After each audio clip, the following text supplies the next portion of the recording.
everybody, welcome back to But Why the Podcast, and today we are talking about Tomb Raider. As always, I'm Kate, I'm here with Adrian. Hey, how's it going? And Matt. Hello.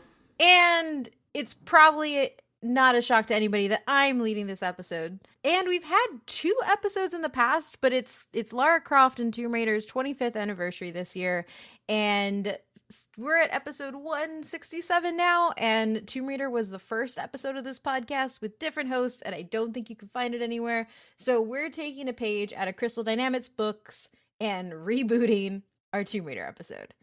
So the first question is, how familiar are you with Tomb Raider, and what's your level of involvement with the series? Like, how many games have you played? Do you have a favorite one?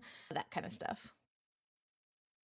Matt, you can go first. Obviously, I'm familiar enough that we've had 3 episodes. This is now 3 episodes of this podcast.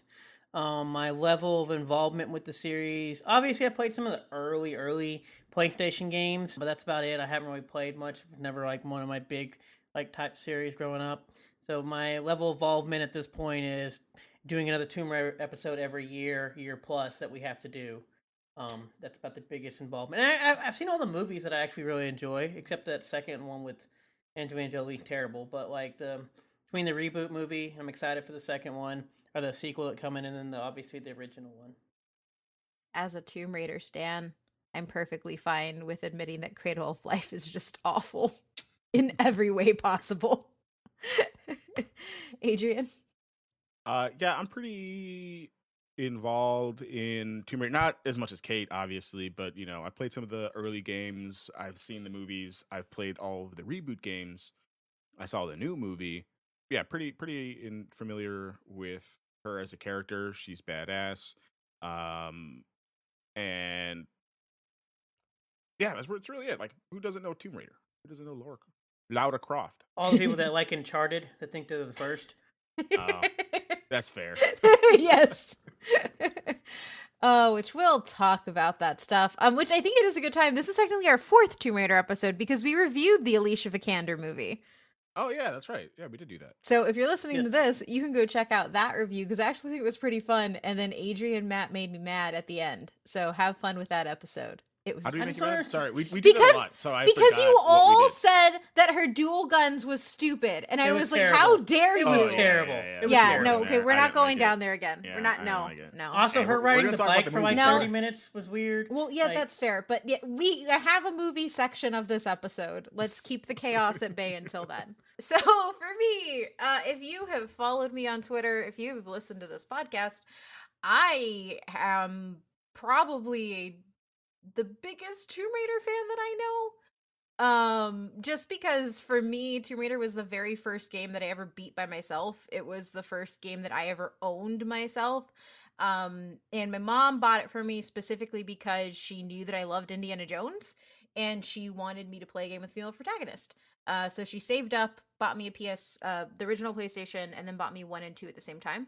So when it comes to like my life as a gamer, Tomb Raider has been pretty influential in shaping my interests, both from like the game mechanics side and then just like the adventure side, because it already integrated with like how much I loved indie and everything like that. Did this start your love for women with big biceps? I don't know, maybe. Yeah, I think Lara Croft is definitely on like the sleeves or bullshit like. Oh yeah, she mantra, is for sure. She's like, sleeves. I don't know her. Actually, outside of her motorcycle jacket, I think every outfit she has doesn't have sleeves. Yeah, she's not about that sleeve life. So we're gonna dive into the history of Tomb Raider. So Tomb Raider is a media franchise that originated with an action-adventure video game series created by British gaming company Core Designs, formerly owned by Eidos Interactive, then by Square Enix Europe after Square Enix's acquisition of Eidos in 2009. Think Hitman episode. This is where all this comes into play. Yeah. The franchise focuses on fictional British archaeologist Lara Croft, who travels around the world searching for lost artifacts and infiltrating dangerous tombs and ruins. Gameplay generally focuses on exploration of environments, solving puzzles, navigating hostile environments filled with traps, and fighting enemies. So, development for the first Tomb Raider game began in 1994 and it was released in October of 1996. Its critical and commercial success prompted Core Design to develop a new game annually for the next 4 years, which put a strain on the staff and honestly, it dipped in quality. The sixth game, The Angel of Darkness, faced difficulties during development and was considered a failure at release. Low-key love this game just because she's like has like this evil Lara vibe going on, which is really cool for me, especially with her costumes. And this prompted Eidos to switch development duties to Crystal Dynamics, which has been the series' primary developer since.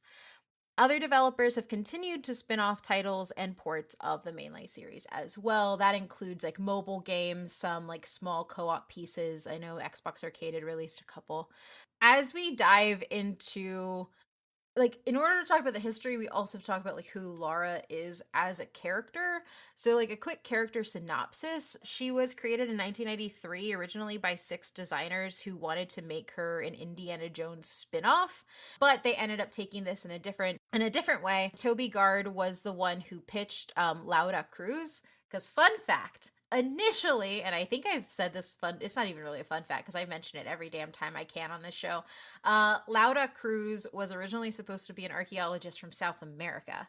And then they ended up changing her to the boring British archaeologist that we have for everything, as always, because if they're not British, is it interesting?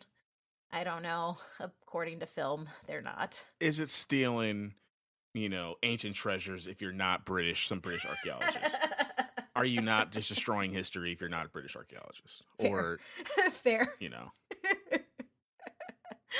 And that was when it was decided on Lara Croft as being her name. Original timeline based upon Core Design's vision, Lara was the daughter of Lord Henshingley Croft and was raised to be an aristocrat. At 21, on the way home from a ski trip, her plane crashed in the Himalayas. As the only survivor, she learned how to live in hostile conditions on her own. This experience made her who she is. Once returning to the upper-class British society, she then truly realized her place was adventure and adventure alone. Over the next several years, she gained knowledge of ancient civilizations. Her family disowned their daughter, so she turned to write to fund her trips. And then after discovering several ancient sites of archaeological interest, she made a name for herself by creating travel books and detailed journals of her adventures. She also fought dinosaurs. But, like, to be honest, like, one of the reasons that I really like her, we'll talk about it a little bit more as we go into the but why those, but it is this really strong shift and juxtaposition between who Lara is supposed to be in British society and who she wants to be. And that was something that, like, I understood when I played the games a little bit, but when I watched the first Tomb Raider movie, that was when I kind of, like, it really hit me. Like, I liked Lara because she was a badass and I could be a badass while playing her. But then when I watched the first Tomb Raider movie, it was like, oh no, this is actually why I like her, because she says, F you, I'm not going to wear your stupid sundress. I'm going to put on this motorcycle jacket and go be an archaeologist, which I have a lot of appreciation for. If there are no more questions, we're going to move into our but why those after this message from our sponsors, Manscaped. Our friends at Manscaped, the global leaders in men's below-the-waist grooming, are here to tell you that you need to use the best tools for the job so you can be ready for anything on that special day. Now, 2 million men are already trusting Manscaped products to groom, and we want to make sure you become one of them. The best way to get started is with the Manscaped Perfect Package 3.0, full of the best products to keep you looking, smelling, and feeling nice. It features the 3rd generation Lawnmower 3.0 trimmer, which has advanced skin-safe technology and features a cutting-edge ceramic blade to reduce grooming accidents. It's also waterproof, which prevents a mess on the bathroom floor and in the sink. Plus, if you're looking to smell fresh, check out the Crop Preserver and Crop Reviver. These products keep your boys from sweating, smelling, and sticking. The Perfect Package 3.0 will also come with a pair of Manscaped boxers. That'll keep your junk feeling fresh all day. It's time to upgrade those overused pair of boxers to Manscaped's high-performance anti-chafing ones. They're easily the comfiest boxers I have ever touched. This is the perfect package to help you get the perfect package. So, get 20% off and free shipping with the code BUTWHYTHO at manscaped.com. That's 20% off with free shipping at manscaped.com and use code BUTWHY Happy Valentine's Day from Manscaped. So the first but why, though, taking a page out of Matt's book, is that it is a successful franchise. After the first game released on the Saturn 96 from the simple buzz alone, Sony bought the exclusive rights for the first 3 games. It was one of PlayStation's biggest momentum games and pushed the console forward both in game mechanics and console sales. So Tomb Raider 1 sold 7.5 million copies, Tomb Raider 2 sold 8 million, and the franchise total, which is actually, if you put this in perspective, there are 17 games for both console and PC, and total the franchise sold 42 million. So the Tomb Raider 1 and Tomb Raider 2 makes up a lot of that money for 17 games. So games were produced by Core Design until 2003, and then the rest were Crystal Dynamics. 24 in total when you include the mobile and web Java based games. So Sega Saturn, and the Sega Saturn, which a lot of people don't know that Tomb Raider 1 initially came out on the Sega Saturn, just because it was ported only to the PlayStation 1 and the Sega Saturn died and the PlayStation I was like, because survived. the Sega Saturn was way overpriced and was a terrible console that died and pretty much set Sega on their downhill spiral. Also, see our Dreamcast episode. If it weren't for the Sega Saturn doing so bad, Dreamcast could have done so much more better. More well, whatever. I don't even know. Thanks, Sega Saturn. You killed the best console. I had a Sega Saturn. I liked it. I could not afford a Sega Saturn for that. I mean, it looked cool, but there was no way. Oh, no. I just had one way after. I didn't have one like during the thing. I had one like when it was already like dying already. When you take, sorry, I messed up my number. So the original games was 42 million, and then the Tomb Raider games over time now, all of them taking into account the 24, the Tomb Raider games have sold over 81 million copies worldwide, and the series has been generally met with critical acclaim and is noted as one of the pioneers of the action adventure genre. I put one of because I don't want to get added, but let's be real, Lara Croft started this entire damn game and genre, and y'all can suck it. Yeah, like what's before it? Like Turok? Like, is it like Turok even like before that? Like after this? Like there's I can't think of another one that's like action adventure-y in this way until we get like Uncharted and like Far Cry and like all those other ones that are basically just the same thing. Exactly. You didn't talk about Uncharted was the very first one ever in existence and the only one that ever existed. I'm here for all the Uncharted slander. Well, I love Uncharted. But, like, I'm also going to talk about how, I'll talk about it later. I have feelings. So Lara Croft has also become one of the most recognizable video game character protagonists and has won accolades and earning places on the Walk of Game and the Guinness Book of World Records, alongside being praised for pioneering female characters in video games.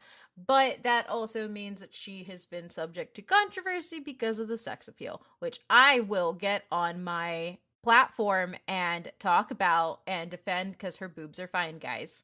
It's okay. But beyond that, she also had a comic book series line from 1999 to 2005, which there was a Witchblade Tomb Raider crossover that I can't find anywhere, and if anybody listening to this podcast has a link to where I can buy that, please send it to me, because it looks amazing, and Witchblade is also one of my favorite things. There are 5 novels that came out from 2003 to 2018. There are 11 collectible soundtracks that come from both the movies and the later games. And then there are... When are we having the episode of what was more prevalent, movies having their own video games or video games having their own soundtracks? Oh, I don't know. Both things basically are non-existent today.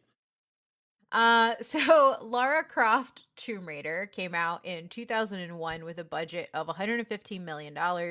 It made 47 million its opening weekend, which is an adjusted 71 million, and ended its domestic run with an adjusted 197 million dollars. So made its money back. And then worldwide, it was 274 million worldwide, which means it doubled its money, which is pretty damn good. It is the #1 box office video game adaptation movie, which, Adrian, I don't know if you want to do a quick Google to I don't think that is. no, I don't correct think it's anymore. true Yeah, I don't think anymore it's- I don't because think it's true everything anymore is billions of because- dollars now. Yeah, Detective Pikachu exists. Rampage exists. Yeah. Hold on. let me see real Rampage quick. Inflation is a exists. video game movie? Yeah. Yeah. You never play the game? No. Arcade game. It's pretty fun. Arcade game, and then they had a port for it on the. I thought The Rock Nintendo was just 64. like, put me in a kaiju movie, and they did. No, that's a Oh, video no, game no, movie. yeah. The problem is they kind of messed up the video game part, it looks like, but because they had to have humans. Oh, it's look. 8. Okay. It's 8 worldwide Is- box office without adjusting for And inflation. domestic? So I think adjusting for inflation. Well, that's too hard to find, Kate. Like that's Okay, that's according actual work. with these notes in 2017, when looking at adjusted for actual domestic gross, Warcraft, Angry Birds, and Prince of Persia outdo it, but they outdo it because of foreign market. There's been a Yeah. second Angry Bird since we had this episode. I know. Well, the second Angry Birds isn't up there. Rampage and Detective Pikachu are on that list now, but Yeah. it's still up there. Like that movie came out in 2001 and still made $274 million. Oh, All yeah. the movies above it are 2010 and above. Oh, that Called that inflation. makes sense. Inflation Because box office. is World of Warcraft still #1? World of Warcraft still is #1 because it made like $300 million in China. Yeah. That's going to be a tough one to beat. Detective Pikachu almost beat it, but Yeah, I would say Tomb Raider is still my favorite direct video game adaptation that I have a connection to. Detective Pikachu is my favorite live action adaptation of an anime game thingy that I don't really know that well. yeah, I mean, the first movie is really, really good. Like, it gives you everything you need to know. Like, here is the movie. Like, there's no, like, real backstory or anything A like that. You just kinda- banging early 2090s hacker soundtrack. Yeah, the opening is fantastic. Fantastic. And sadly, it has a 5.7 on IMDb and a 20% on Rotten Tomatoes. Damn, is that bad on Rotten Tomatoes? I'm really angry about that. Like Yeah. it bugs me because a lot of the Rotten Tomatoes stuff is from is obviously like newer reviews of it and everything. And like ultimately for me, like as a fan of the game series, I don't think that there's another movie. Well, in Vikander's Tomb Raider does a really good job with its adaptation, but like the Does it? entire it does actually. Yeah, it does. It does it extremely well. I mean, it Definitely. kind of squishes Tomb Raider to Adrian, I swear. You can like as I said in that review thing, you get dual wield guns against the last boss. And that was the only good thing We didn't about that have a first last Tomb boss, Raider movie. Kate. We had a disease because they didn't want to go full mystic. Anyway, go listen to that review. Was she 'cause gonna we're not shoot the gonna get disease? in here. Was she gonna get my gun to shoot that disease? John Wick the disease. John Wick would. You know what? John Wick would shoot the disease and he would win. Yeah. Those people sitting outside. I mean, that shooting Rotten those Tomatoes hurricanes. thing is more annoying given the fact that the second movie is higher. Yes. Which my last point on the Tomb Raider movie is one of the reasons why I really like it is because its opening is pretty much the best description of the mansion tutorial level, as well as the little MP3 player that she's going for is visually designed off of something that you look for in the game, and it's like match for match perfect. And like Angelina Jolie was perfect to play for the original Lara Croft. Are you on a nickname basis with Angelina Jolie? No, I have a friend named Angie, and I don't know why I thought of her. But also, we do have to remember this is still 2001. Video games, are hardly still very accepted, let Yeah. alone like video game adaptations. Because before this, I know we have like the Super Mario Bros, which is terrible, and then This I was can't really the first. Mortal Kombat. Yeah. Mortal Kombat. The Really first have. one, I think, the first one's actually pretty good. The second one is horrendous, again. But like outside of those three movies, I couldn't tell you another one. Now, some of them might have like a little weird, connotation to one, but Yeah. not like full on. So like I know that like this one doesn't do well critically, but I feel like if you talk to like video game fans or even just general audiences and you asked what their top video game movies are, it would be like Mortal Kombat and Tomb Raider. Those two things would be there. Yeah. I thought this one was going to be in the 50s, to be honest. Yeah, that's what I would 40s to 50s. I would probably put it at like a 50 or a 60, taking my bias out of it, because I know this movie script by heart. Like, I have seen it too many times. But that moves us into the abysmal thing that is called Lara Croft Tomb Raider: The Cradle of Life, where they replace Daniel Craig Bond girl, which is the best thing. Daniel Craig is the only Bond to have been a Bond girl before he was a Bond. It's, if you have not rewatched Tomb Raider, watch it through that lens, and it is amazing. So Cradle. But then we get terrible Gerard Butler. Yeah, Gerard Butler.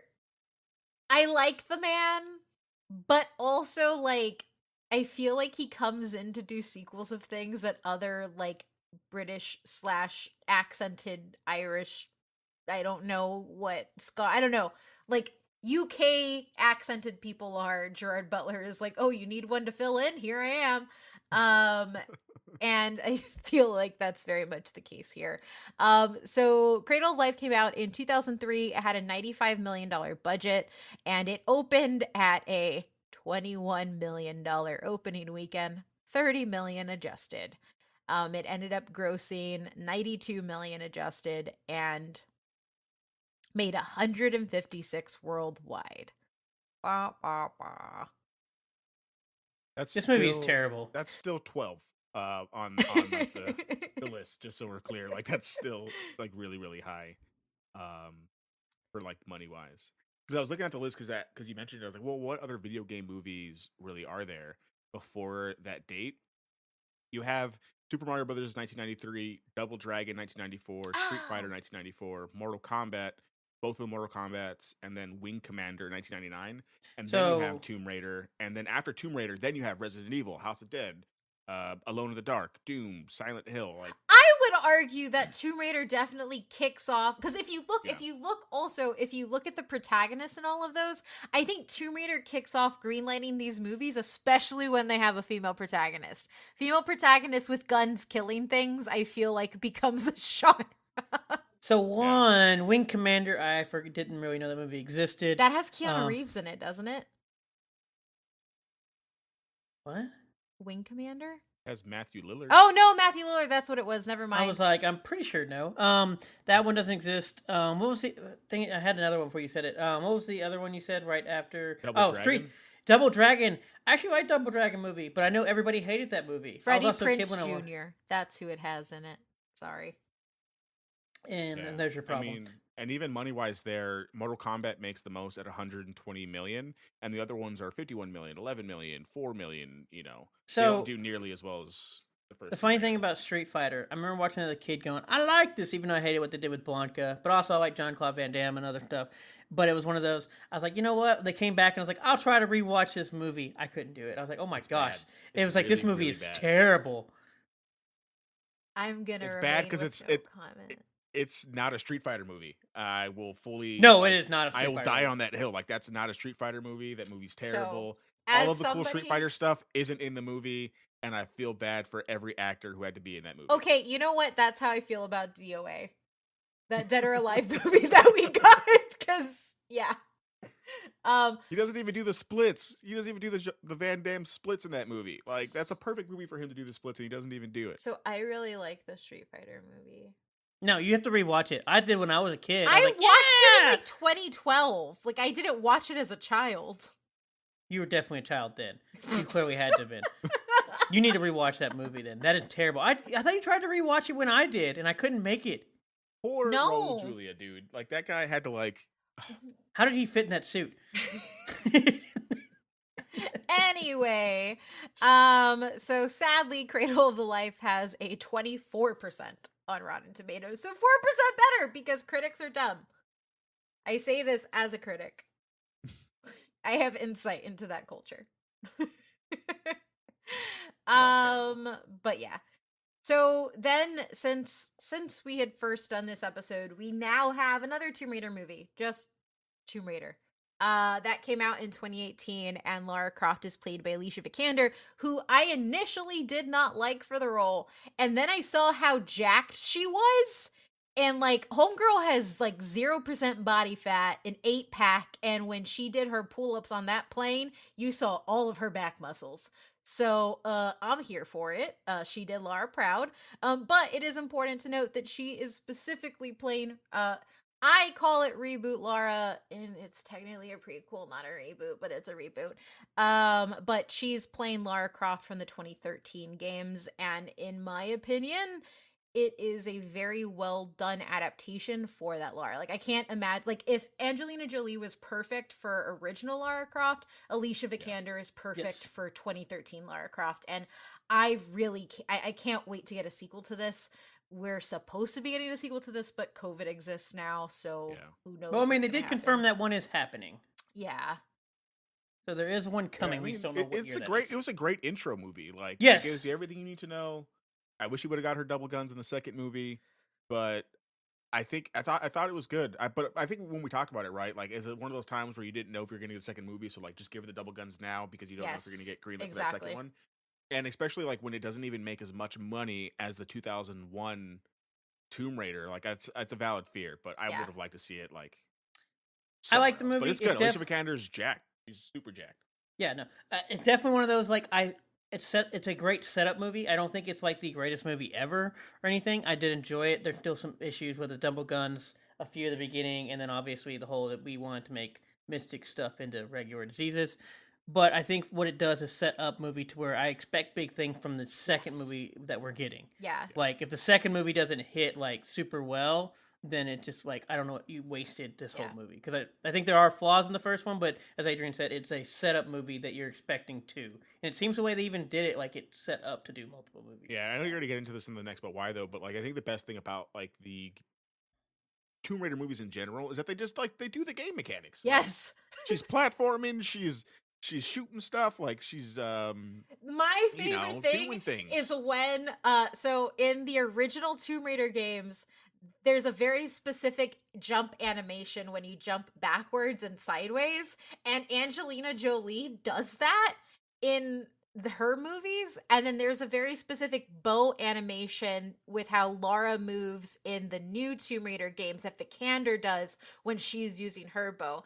And so like as a Tomb Raider fan, I can say that I have eaten very well when it comes to adaptations of material that I love. Which that is our next point. Game mechanics. Because this is a big one. So like there's technically another 3D platformer before this, but like what really solidifies it, especially when it comes to magnetic locking to platforms to help ease you into the platforming system, Tomb Raider is the pioneer of that type of gameplay. So it is one of the first, or pioneers, obviously y'all don't at me, fully 3D rendered and third person video game platforming, as well as third person video game in general. So one of the really cool things that Tomb Raider does is it introduces not just like this new genre of action adventure, it also introduces platforming, and it also introduces harder AI and enemies, as well as character animations that were made without mocap. One of the other really cool things that it does is you actually have full control of the camera in Tomb Raider, so you leave behind that locked camera position that a lot of games had at the time, which is something that should have been left back then. People that are still making lock camera games, I don't like you. I don't know why that still exists, and I hate it.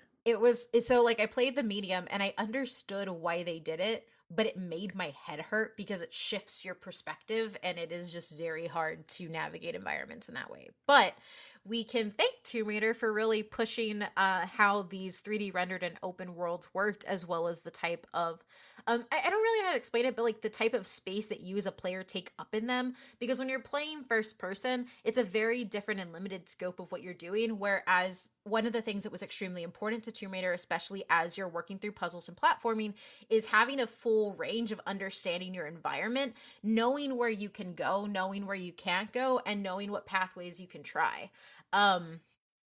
That's something that is really, really key, especially for the trap integration that happens in the game. But that also wasn't everything. Tomb Raider is one of the first games where you actually have moves that link together. So what that means is like, flips into another flip, drawing your guns into a flip, the swan dive from a running stance. All of that was smoothly integrated, and you may not really recognize it now because it's what we're used to. But before then, when you had 2D rendered games, there really wasn't a concept of fluidity of motion, especially when you're doing more limited mocap. And being a fully animated piece, you were able to directly have things chained together. There were some really cool codes, like there was a god code that you could put in, or a code that would like make Lara blow up when you did it. And it was just by doing a series of moves, and it was really fun. It was like backflip, backflip, side flip, like that kind of stuff. And just visually it was great. And I know, like, looking back now, if you look back at old Lara, like the polygons were polygoning. But back then that was like just really, really good, which is hard to think of now, especially with like how amazing Crystal Dynamics has done, their games currently. Um Additionally, the game helped push analog controls with the second game. So use of both your analog sticks and the D-pad, all that stuff. So controlling the camera, movement, everything like that. You also were given real-time lighting effects with flares. So instead of having entire level designs in one lighting, you would have a level design that would change when you would operate your flare, which is one of my favorite things. And going back to the movie when she cracks the light sticks, I got very excited because that's directly from the game. And then even if the animations were a little, I already talked about that. So the next thing when it comes to mechanics is also when it comes to gameplay. The tutorial is a whole game in and of itself. It is so essentially I would spend hours just in the mansion tutorial level, and what this was done was you could have a timed training course in which you would platform you would go through your traversal and platforming skills as well as your aiming, but then you also had full range throughout the entire mansion. There was a gymnastics area, there were mazes, there were locking the butler in the freezer, which I did all the time. And all of that worked to not only create a tutorial that taught you, but also, at least for me, an open world tutorial helps you get more familiar with how your character acts in those situations or like new items versus an on the rails, now press X, now press Y, okay, go fight something. So that for me is something that is really important about this game. And Croft Manor is probably one of the most iconic video game locations in my mind. And it was also because they hid secrets. So like the manor wasn't just the manor that you could use. It was an exhaustive level that was designed to be that way. So yeah. Any thoughts, opinions, ideas? No, I mean obviously the tutorial is great. I think we used to have that in older games in general, just making designs where you did stuff. I believe tutorials these days are very lazy, to be honest. I'm not gonna say they were all great back then, but I know a lot of games that I played these days, the tutorial is very half-assedly done, and the fact that we don't even get like instruction booklets or anything else anymore, and I have to go fight through ad space on a damn internet to find anything, has always bugged me. Especially the more complex of games we get. And so having tutorials that allow not just like you said to press X, but to be able to actually do what you're doing has always been a plus. Yeah. No, I agree. And that's also one of the things that I really enjoyed about the Hitman game, or Hitman 3, was because their tutorial level is like just it's really good. It's learn your character how you want to learn them. Which is what I always saw the Tomb Raider one like. And I think you're right. Like I think I'm more for a tutorial that lets me really get to know my character and have it be a whole thing versus like, oh, the first level of the game and you get some pop-ups as you come in. Because I don't think you really learn a character or mechanics that way, or at least not as quickly as you would if you were playing around. Yeah, I think it's like just like a learn by doing kind of thing. And I think like what you said at the beginning, that it's not the first, but it just does it really well. And I think that from our last few video game episodes over the last year and a half or so, I think that's what we've kind of come to understand, that even if it's not the first, like it just does it so well that makes everything better. Because I was thinking, like, whenever anyone talks about, first the 3D platformer, I think the general consensus would probably be like, oh yeah, well, Mario 64, which does come out the same year that the first Tomb Raider game does, but they're obviously different games, so like I don't think you can really compare them all that much. And I just think that Tomb Raider probably a little bit more dynamic in the stuff that it does in the 3D world versus like what Mario 64 does when you're kind of just more cartoony jumping around compared to like Yeah. badassery jumping around. Hold on, have you never jumped off an entire cliff in Mario 64 only to do this flip right at the end and land on your stomach and roll and don't take any damage? That is amazing. I've done a handstand thing. But no, when I'm thinking of tutorials too, I know not all of them are probably great, but I know one of my favorite ones when it does come to this whole like interactive thing is probably a lot of the sports games. I know FIFA, NHL, 2K, they just give you like open rinks, open court, open field to where you just can do whatever you'd like to do. And it's untimed, anything. And obviously they have stuff that does drills, which is pretty nice. But I do think when it comes to like tutorials of learning characters and moves and even just being able to do stuff, especially more complex stuff, I think sports games at least do it a little better than a lot of stuff I see today. Yeah. No, I agree there. So, moving away from the game mechanics to the most important part of Lara Croft, her boobs. Because I'm going to talk about them a lot in this section. But the real part of this section is that the real but why though here is Lara Croft easily became one of the largest feminist icons in gaming, one of the most well-known female characters, and outside of Samus Aran, who showed up suited, so you didn't know that Samus was a woman until the end. Lara Croft, it has the mantle of being one of the very first solo female video game protagonists, and she did so without in one of the reasons I love her is she did so without being defined by other people around her, which I think is really important and something that like game companies struggle with even today. And even like the new Lara series struggles with making her be her own person outside of like men in her group and stuff like that. So, as I mentioned before, initially the character of Lara Croft was supposed to be designed as a guy because it was supposed to be a direct indie spinoff or Indiana Jones spinoff.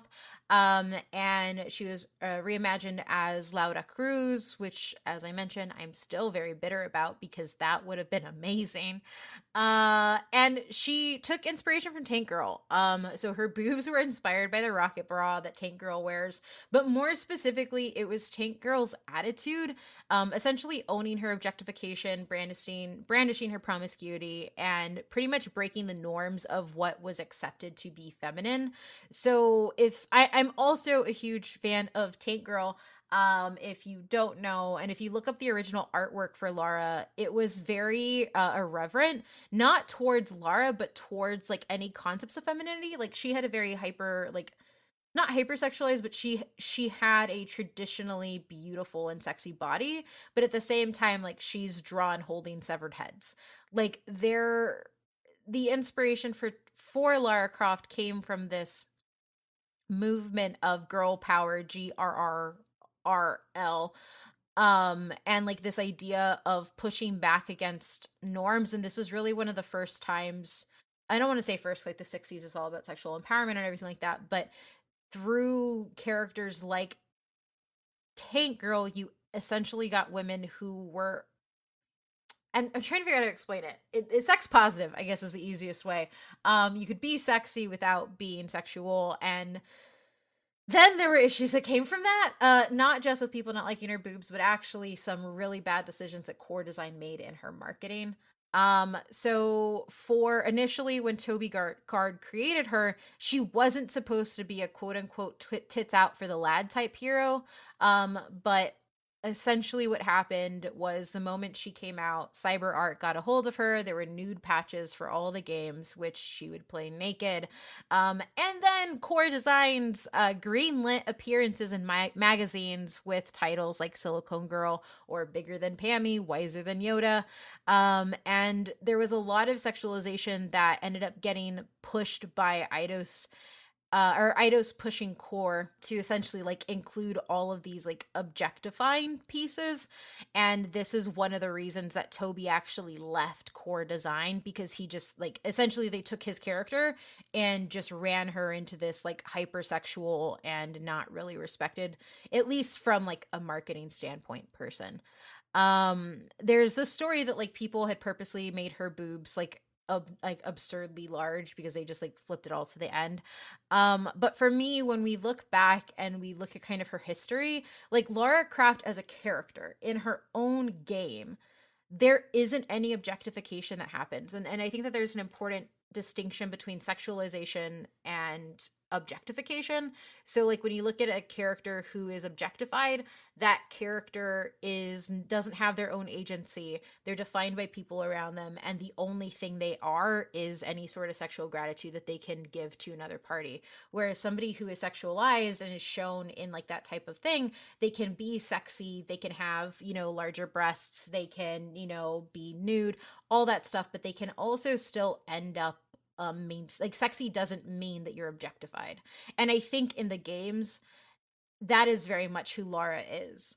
Like she is just a character who happens to have really big boobs, but she's also a really smart archaeologist. She's a character who refuses to let anybody push her around, and she fights freaking dinosaurs.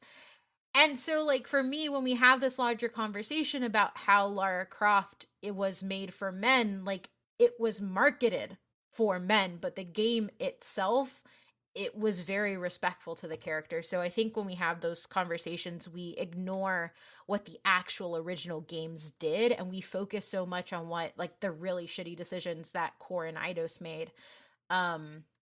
And let that kind of like supersede her actual legacy, which for little girls like me was, I got to be a badass archaeologist.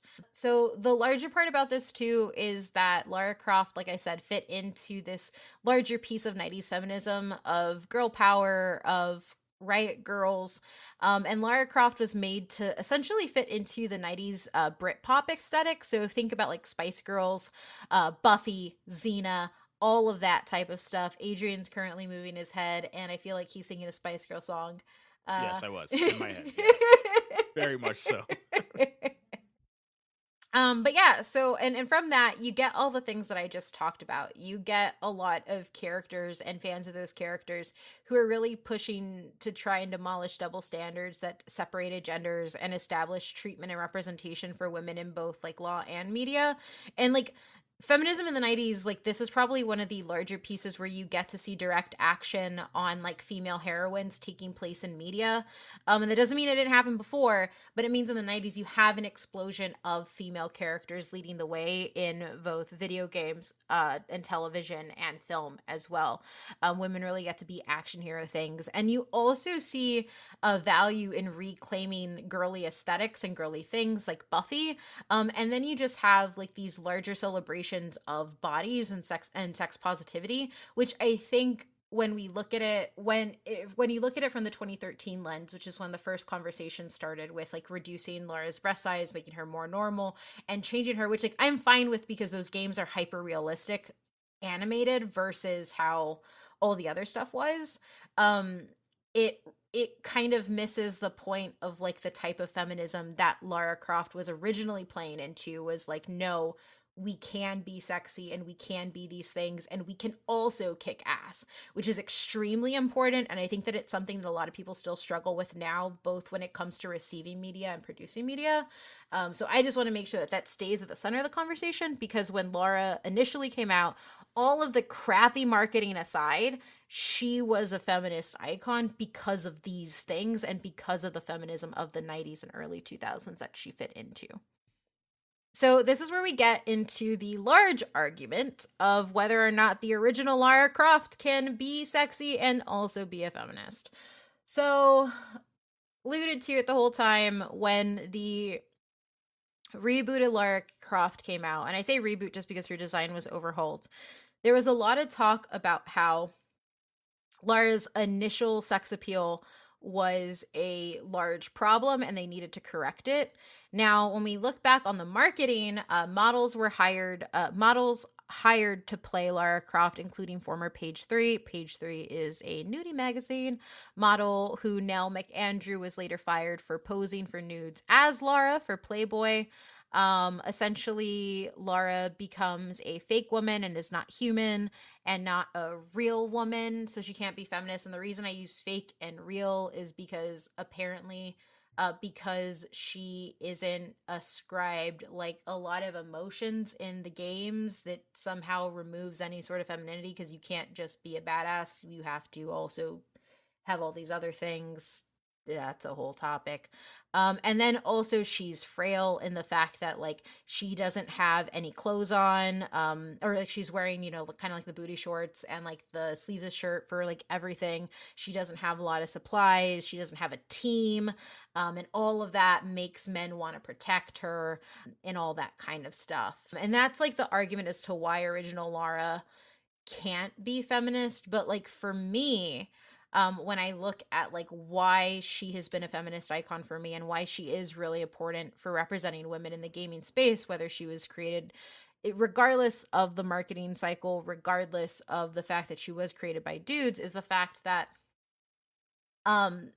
the only women in video games were objects of the male protagonist, so fantasy dominatrix types, damsels, side characters, and this is obviously Samus Aran notwithstanding before she came around.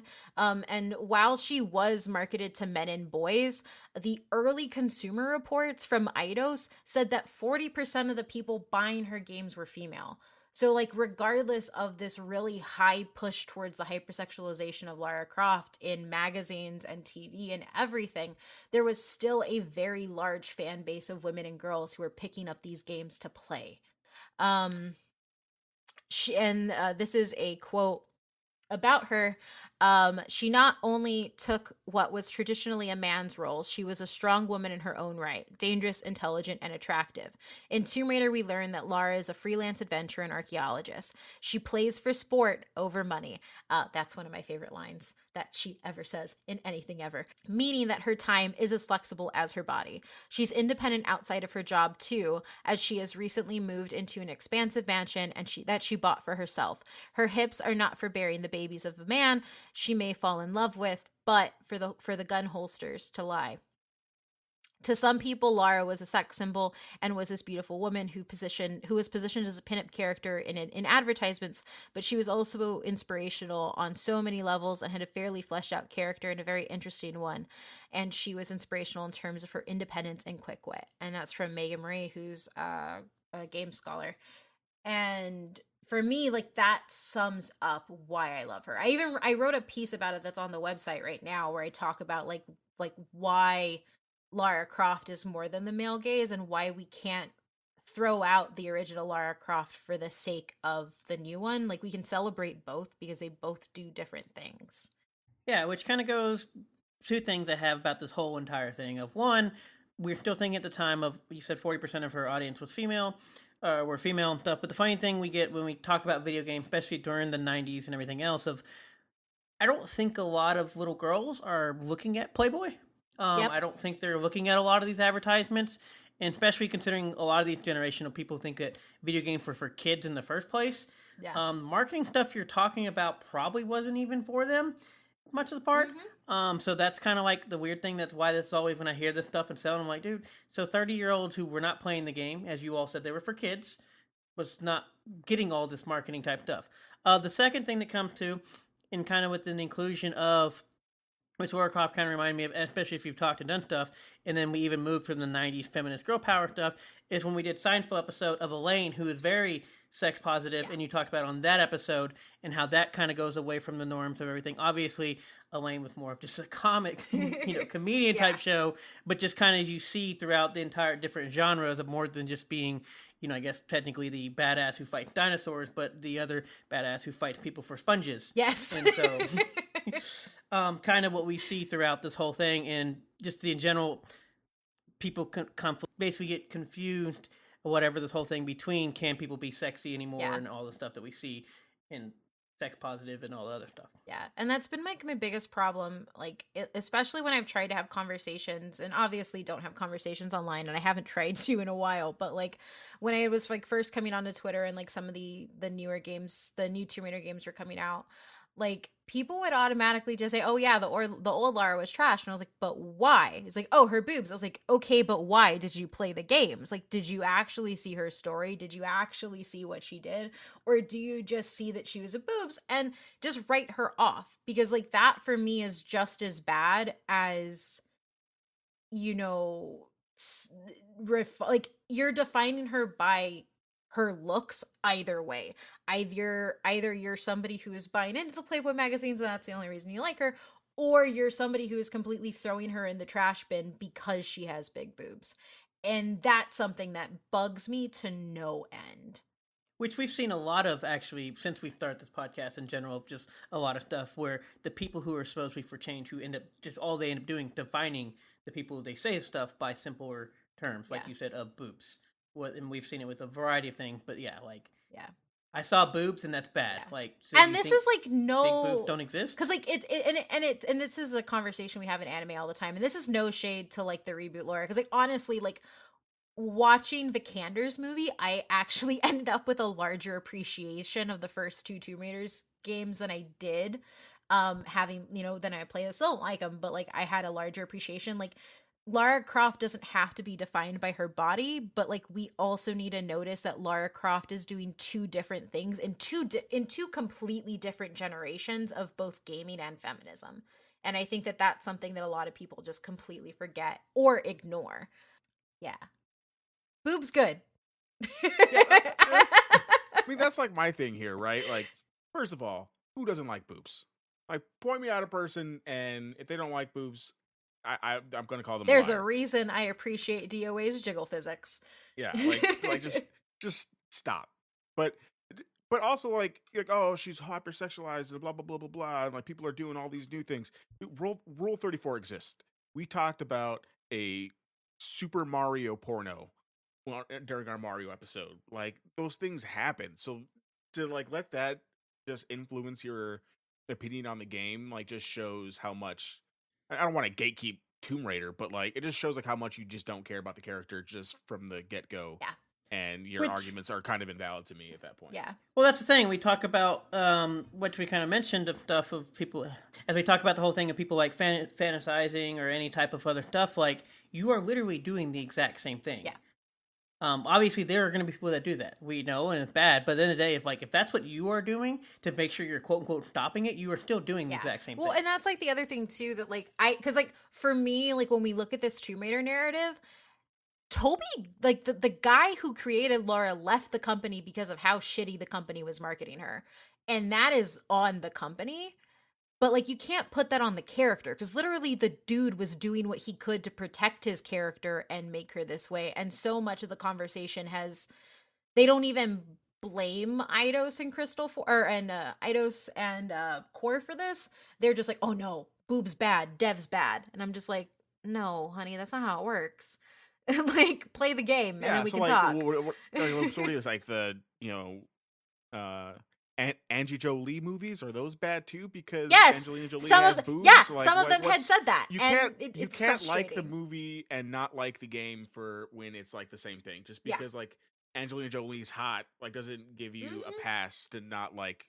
I don't know. Just doesn't make any No. sense in my head. No, I completely agree. That's the hill I will die on. I wrote a whole article on it. Go read it. And I think it also just comes from a very personal place, because like I would say Lara Croft is the strongest woman I had in media for a very long time.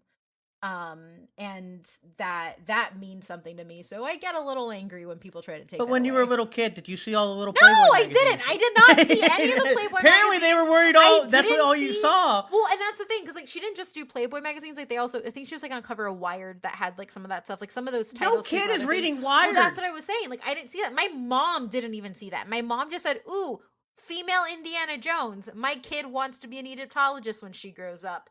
Here we go. This is perfect for her." And that's really important. Like you can say whatever you want about Eidos and Core, but like leave Lara herself out of this, damn it. And Unless they, I guess they did put it in the game. But anyways, What?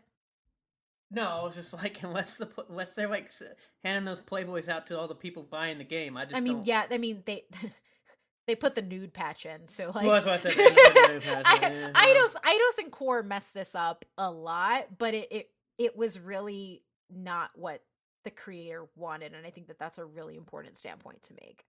Because like the creator of Blood Rain and like Bayonetta, they want their characters to be seen like as those sexy things, and Toby Gard was just like, she's an archaeologist adventure, guys. Please stop making her have nude patches. I mean, it's still just funny when we have these conversations because it always end up being, well, you're a woman. You either get to be sexy or you get to be intelligent, but you're not allowed to be both. Right? And I hate that. And Lara and I'm Croft like, is I both. thought you were the good ones. Like, what are you talking about? And Lara Croft is both.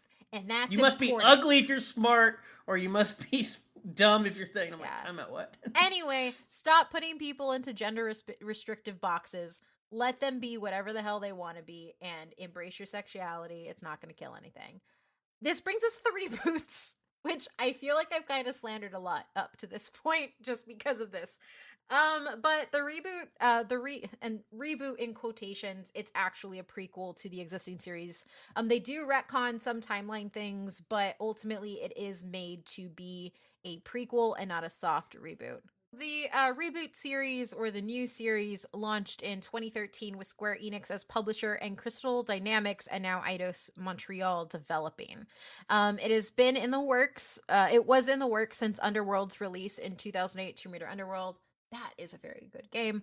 The goal was to change everything, and this is partially due to the lackluster responses to the games. And the atrocities that exist, like Angel of Darkness, which I appreciated, but like it was very bad. So essentially they saw it as something, how do you say this? Instead of saying, hey guys, maybe we don't release a game every year, they said, hey guys, people don't like 3D platformers anymore, so let's redo the whole system and throw it all out. You know what they said? They said people like Assassin's Creed. Yeah.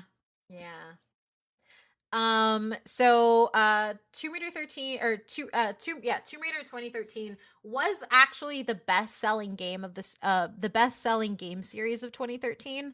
I bought it like day one, like I was really excited. It's written by Rihanna Pratchett, who's really, really famous now. She also did Heavenly Sword and Mirror's Edge, which are also two really phenomenal games with female protagonists. Like, they're dope. Mirror's Edge is amazing. One of the most underrated games of the 360 generation. Like, that game is so phenomenal.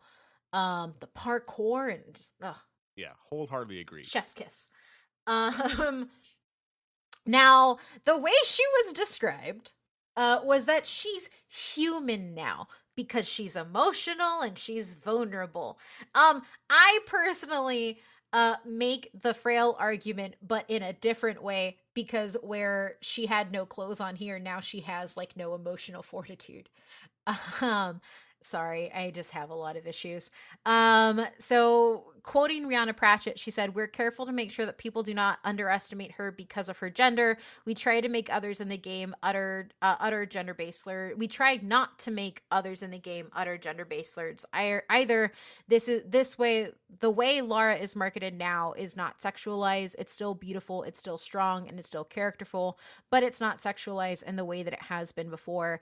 I was attracted to this project because she wasn't over-sexualized. She shows who she is as a person, not as an object." And this is where Kate gets mad, because Lara Croft was never an object. As I already said, the marketing campaign made her that way. So yeah, do a different marketing campaign. Also, one of the reasons that I really don't like the first Tomb Raider games is because it is like Lara Croft is almost sexually assaulted in the middle of one of them, and while they don't utter gender-based slurs, they definitely do make allusions to having their way with Lara.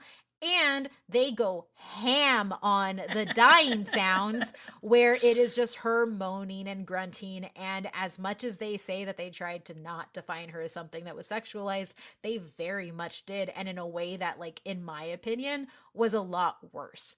Because, like, you don't need to make a character vulnerable by making her about to be assaulted. And that bothers me. But yeah, so, like, when I read this quote from Rihanna Pratchett and when I played the game, like, there was just this really big dissonance, because I wasn't empowered by this Lara. And I understand that as a game, the Tomb Raider 2013, you're supposed to see her before she's become the Lara that we know. But it bothers me because why do we need to have that? Like, why can't you just have a woman be strong and be an intelligent archaeologist and also like be in control of her own body and all of these things?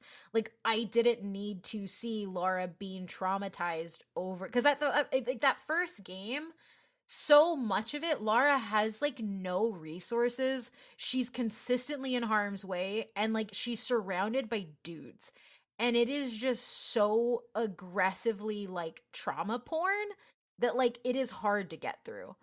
And I had that game 100%ed, and it was like it's just because I kept wanting it to get better. I was hoping more tombs would pop up.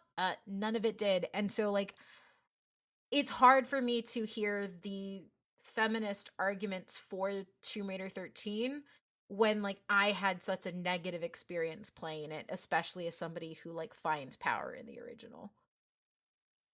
The funny thing is, we've heard that. I mean, that's an argument that we've heard not just from you, but I've heard multiple times from a lot of people about this reboot stuff, and it's just interesting. Of like, we throw out the original because boobs, but the new feminine power is I get to survive sexual assault. Yeah, it's frustrating. Like you don't have to traumatize. Like a woman doesn't have to be traumatized in order to become a badass. She can just be a badass, and that's fine. Yeah. And we need to get to the point where that is okay. So also, but Jonah exists. We don't get Jonah. This is true. This I love Jonah. Jonah is a phenomenal character. So one of the things, and I will put it here because I don't think I actually talked about it. One of the really good things that the new series does is it establishes a cast of characters that, while yes, it does decenter Lara, it does also give you a more in-depth story, and you get really cool characters like Jonah. Like Jonah's dope. I do really like him. So Tomb Raider 2013 brings a lot of new players into the franchise. And like, this isn't me saying that like, if you only like the 2013 games, you don't belong here. Like, you definitely do. But it is a very different experience than what a lot of people who had been playing Tomb Raider know and expected from the games. So it's important to note that while Uncharted was influenced by the original Tomb Raider games, the new Tomb Raider games were heavily influenced by Uncharted, which led to a lot of people just calling it an Uncharted ripoff, which I'm not totally against, because I feel like, yes, it was, even though Uncharted was a ripoff of Lara Croft, which was a ripoff of Indiana Jones. So here we are. The cycle continues.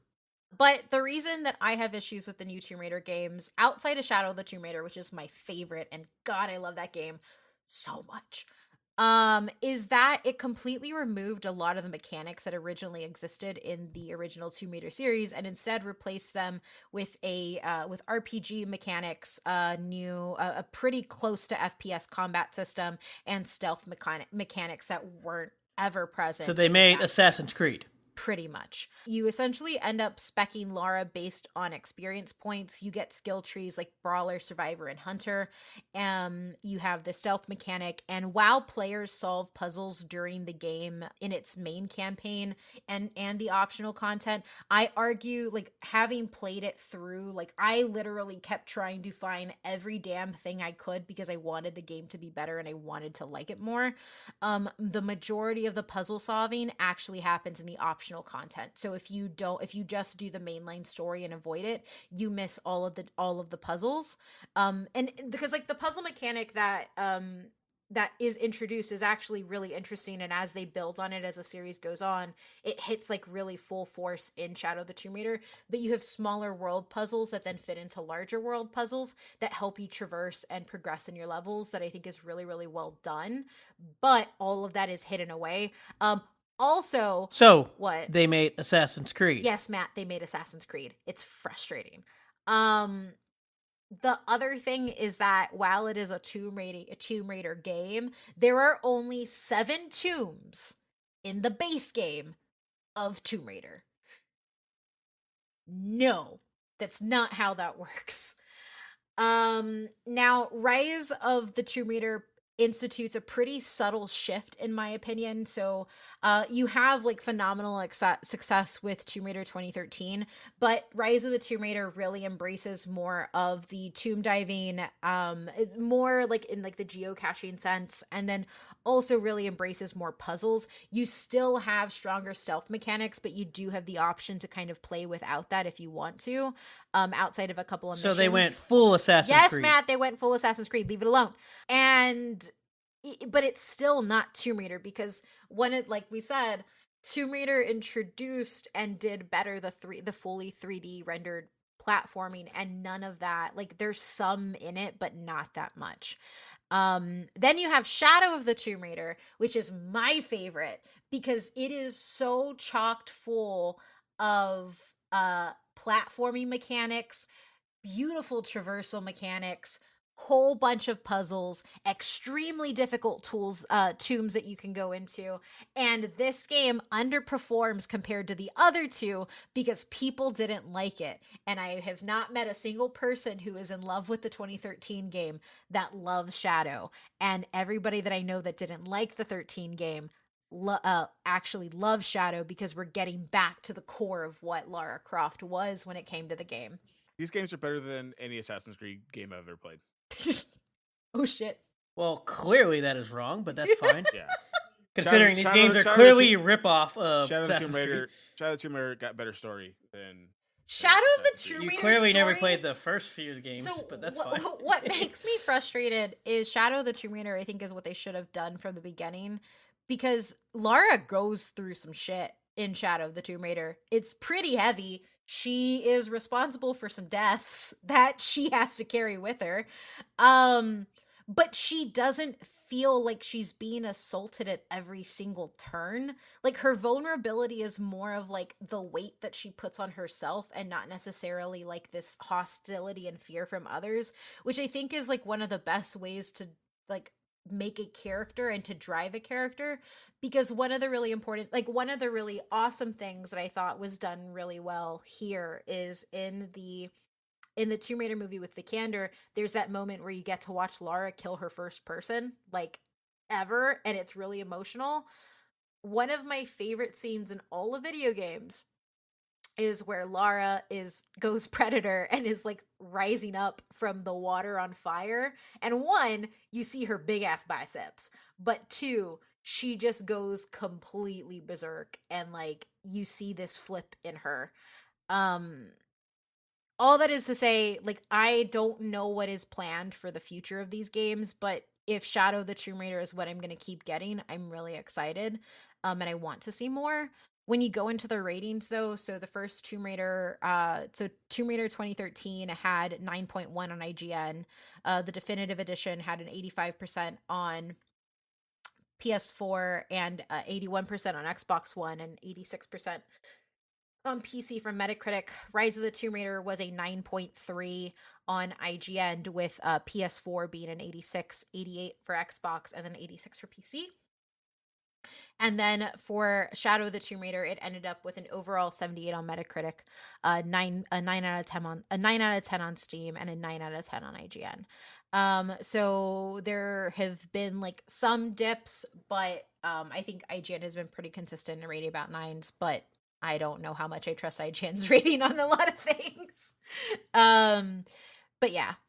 And that's really where we are now. We're celebrating 25 years of an icon in gaming that has really influenced everything from game mechanics, sadly, marketing, but also has really defined a generation of gamers. And I know for a lot of people, especially like women gamers, like Tomb Raider and Lara Croft is a big part of like how we got to where we are and how we really found a foothold in gaming.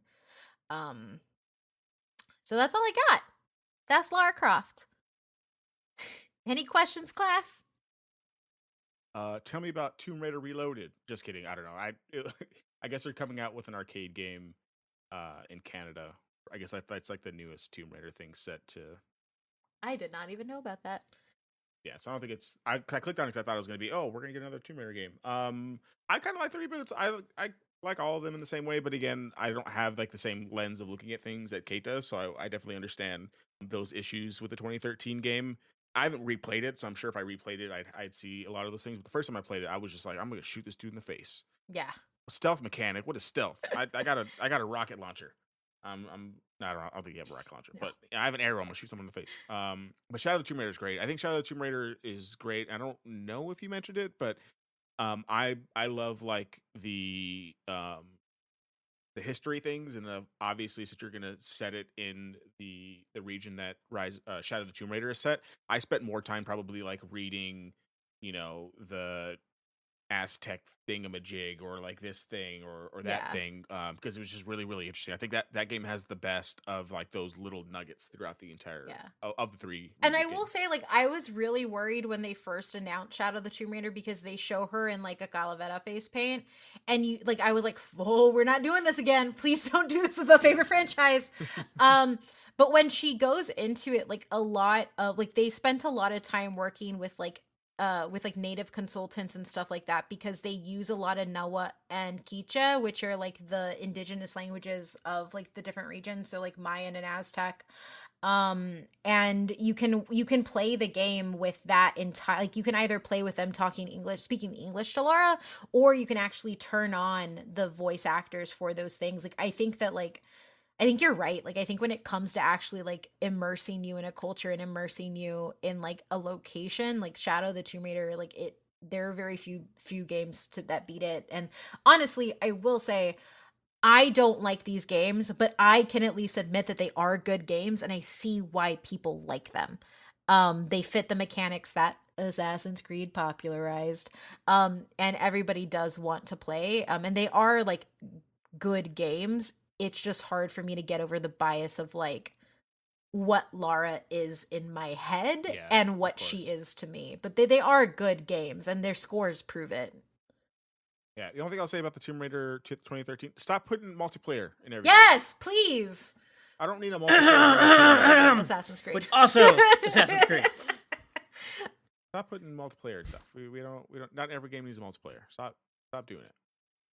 Oh yeah, I should clarify. I 100% of that game outside of the multiplayer achievements. Yeah, because how could you? Like, how could you? I tried so hard, and the lobbies like maybe worked like a week in, and then like nothing else worked. Yeah, multiplayer is what killed my fascination with completing games.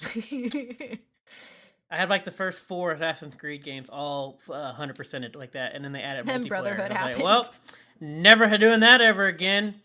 And then DLC also ruined it, to be honest. Yeah. But you got any final thoughts, Matt? Mass Effect. Okay, no. Okay, stop. no. So Mass Effect 3. So Mass Effect 3's multiplayer is genuinely only good multiplayer that hasn't felt like it was just tacked on. And I spent a solid 2 months playing that damn multiplayer every time I got home. It was so well done. I'll just go play Halo. I loved it. No, they're not even close to the same thing. I know, one actually is in an actual multiplayer. No, we're not going to do this. No. Wait, next you're going to tell me that Dead Space's multiplayer was great No, that too, was right? awful. That was disgusting. It doesn't exist. Just because you shoot things doesn't mean I want to shoot other people like in a lobby with.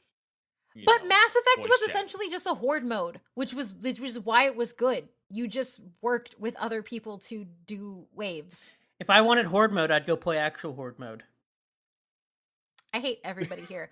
Matt, give your final thoughts. Obviously, I played Assassin's Creed, so I never bothered to play this. Obviously, I never played the original Tomb Raiders, and honestly, the biggest reason, which a lot of these franchises, when we go back and look at, I didn't own a PlayStation. And thanks, Sony, for being exclusive. So if you wonder why I hate exclusives, because all you people that yell these are great franchises, never know. Because I didn't own a PlayStation. And it was only exclusive for the first 3 games. It was cross-platform for everything else. Yeah, cool. By that time, I already moved on to something else. Didn't care. But you also talked about how they got worse after time. So thank you for letting me play the shitty games of them all. And technically, they're not even exclusive anymore, and they've been ported to other things. Yeah, I didn't want to play a 20-year-old game. I'm just saying. Also, Tomb Raider Anniversary Edition on the 360 is amazing. That's about it, like saying I want to go back to fixed lock camera lock camera. I don't want to do that. I've already played them. I would argue you here, but my first game I ever bought on Steam was the emulator for the first Tomb Raider. Yeah, and you hated so it. bad I never played it again. It made my heart Yeah, cry. that's what I'm saying. Like, I'm not a person that wants to go back to the 90s and play games or play their games. We moved past that. I like seeing the bicep and the polygons and the houses. Their heads are actually circles. It's weird. But anyways, but no, obviously I never really played the beginning ones, mainly because I didn't own a PlayStation by then, and then obviously whether they came later down the line or not, I don't know. I've enjoyed the movies. I'm excited for the second movie sequel, which who knows when we're actually going to get that at this point. But I am excited for that one because I do like said the what's it called, reboot movie thing or whatever you want to call it, the news thing. So, but obviously, I don't know where they're going to go from it, to be honest, just because, like you said, we've kind of wrapped it up with Shadow, and they're kind of just sitting here. We have a new movies, and I think the movies are trying to follow these, so we don't have anything back. It should be interesting to see. I've always been with the Kate thing. It was always weird to me. It wasn't obviously until I got older that I learned that everybody apparently had problems with the old Tomb Raider thing, and I think that's just because, as a kid, I didn't actually have all the Playboy magazines, apparently, to see all this stuff, but... If you love Tomb Raider, if you want to talk about Tomb Raider, I'm always available. It's my baby. But if you want to help support the podcast, head on over to patreon.com/butwhythoughpc, BUTWHYTHOPC. You can follow us on Twitter at ButWhyThoughPC as well as Instagram. We finally hit 1,000 followers on Instagram, so that's really cool. You can follow us on everything at ButWhyThoughPC, and you can follow me on Twitter at OhMyMythRander. Adrian?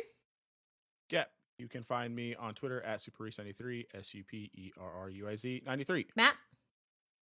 Uncharted is just nothing but a ripoff, and people who circle jerk over it need to realize where it came from, and you were nothing but a ripoff, and you're the second most overrated franchise behind Mass Effect.